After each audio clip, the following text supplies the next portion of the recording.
Alors, Monsieur le Préfet, on est à 3 semaines environ de la visite du pape, mais un certain nombre d'éléments sont déjà connus, fixés. D'abord, est-ce que l'on sait combien de jours la ville sera fermée à la circulation et si elle le sera totalement? D'abord, nous venons d'avoir confirmation très récemment effectivement de la visite officielle. C'était samedi, nous sommes mardi et les choses vont se faire dans un délai extrêmement court. À Marseille, ça s'est fait en 9 mois. Ici, nous allons le préparer en 3 semaines, 1 mois. Donc il y a beaucoup de choses qui sont en train de se caler. Nous nous réunissons avec la ville, avec la communauté d'agglomération, avec le diocèse, avec la collectivité de Corse, pour examiner tous les points et tous les sujets. L'idée, c'est qu'on puisse donner à la fois, bien sûr, aux habitants d'Ajaccio, mais aussi à tous ceux qui voudront venir, le plus d'informations le plus tôt possible. J'espère qu'en début de semaine prochaine, les précisions que vous évoquez pourront être données. Notamment, je veux insister sur le fait que le dimanche 15 décembre sera un moment où on va essayer de préserver une Ajaccio vivante. Il n'est pas question de faire une Ajaccio ville morte, notamment pour que les commerçants puissent avoir leur activité. Mais en même temps, la circulation ne sera pas possible. C'est-à-dire la circulation avec son véhicule individuel. N'imaginez pas venir à Ajaccio en voiture individuelle au centre d'Ajaccio ce jour-là, parce que l'essentiel sera dédié au parcours du pape et puis à l'organisation de la messe et des fan zones qui permettront de voir passer le souverain pontife. Donc tout ça va se préciser dans les jours prochains.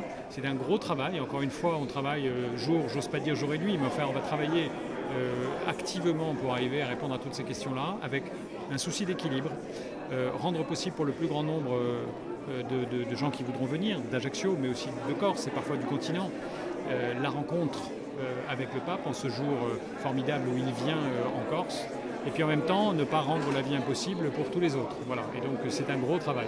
Est-ce qu'on sait les personnes qui ne pourront pas rentrer en ville avec leur voiture, comment elles pourront faire? Est-ce que, comme on le dit, les parkings des supermarchés pourraient être mobilisés avec un système de navettes?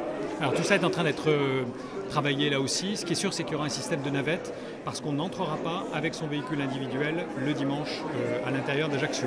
Donc depuis un certain nombre de points, il faudra laisser son véhicule et on ne sera transporté qu'en transport en commun. Voilà. Donc on est en train de regarder aussi avec, si la mer le permet, la navette depuis Portici qui pourrait permettre de passer par la mer.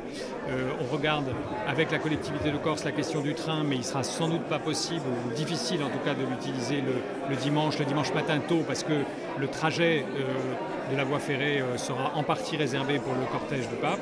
Mais on travaille à toutes les solutions possibles et ça fera l'objet d'une information. Voilà, je vous dis en début de semaine prochaine, j'espère qu'on pourra communiquer toute cette information et il faut vraiment que les habitants ne nous en veuillent pas. On fait ça dans un délai extrêmement rapide. On va donner l'information le plus vite possible. Ce que je peux vous dire est très positif, c'est qu'il y a une très bonne coordination et coopération entre l'évêché, l'État, la collectivité de Corse et la ville. Alors on sait que vous pourrez prendre un décret ou un arrêté grand événement. Qu'est-ce que ça va permettre? Alors ce décret grand événement, j'ai sollicité le ministre de l'Intérieur puisque c'est lui qui en donne l'accord. Il m'a donné tout de suite son accord pour le prendre. Il va permettre de mobiliser du côté de l'État des moyens extrêmement importants. À situation exceptionnelle, moyens exceptionnels. Nous n'aurions pas pu, avec les moyens dont je dispose ici avec les services de l'autorité en Corse, même avec le renfort de la Haute-Corse, nous n'aurions pas pu faire face à cet événement qui est exceptionnel, qui est d'ampleur nationale.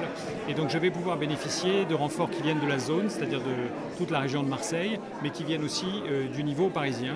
C'est sans doute plus de 2000 fonctionnaires et militaires qui vont venir nous aider à sécuriser d'abord la visite du souverain pontife lui-même, parce que c'est une visite de chef d'État, mais sécuriser aussi les populations, puisque dans un grand événement comme celui-là, avec des mouvements de foule, il faut organiser la façon sereine de vivre cet événement. Je pense que ce sera une fête et il faut que ce soit une fête. Est-ce qu'on sait si l'aéroport d'Ajaccio restera ouvert ou fermé? Il y a des vols de continuité du service public, d'autres vols programmés habituels. Est-ce qu'ils seront suspendus du fait de l'impossibilité de circuler ou alors il y aura des navettes qui permettront à l'aéroport de fonctionner?